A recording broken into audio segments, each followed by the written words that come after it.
রিজিকের কণ্ঠস্বরটা কি ওর কানে যায় নাই? রিজিকের প্রতি কি ওর একটু মায়া কাজ করে নাই রিজিকের কথাটা শোনার পরে? আপনাদের আরেকটা বড় প্রশ্ন বা জানার ব্যাপার ছিল যে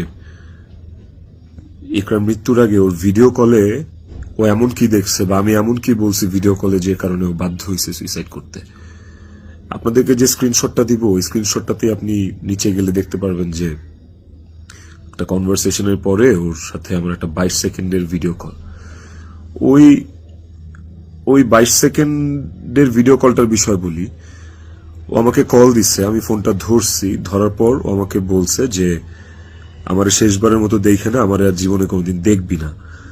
তো ওর ওই কথাটা শোনার পরে আমার কাছে মনে হয়েছে যে আমি খুব ঘাবড়ে গেছি, আমি ভয় পেয়ে গেছি যে নিশ্চয়ই কোনো একটা দুর্ঘটনা ঘটবে। সাথে সাথে আমি আমার অ্যাসিস্ট্যান্টকে কল দিছি যে ম্যাডাম পাগলামি করতেছে, ম্যাডাম রে তাড়াতাড়ি যা দেখ ম্যাডাম কি করতেছে, তাড়াতাড়ি পাগলামি করতেছে।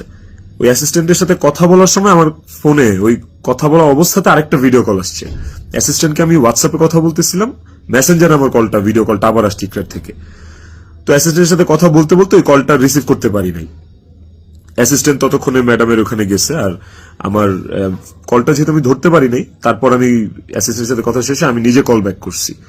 তারপর আর ওই কল ওখান থেকে আর কখনো রিসিভ হয় নাই। তো আমার কথা হচ্ছে যে আমার কথা ভাবে নাই, মানলাম।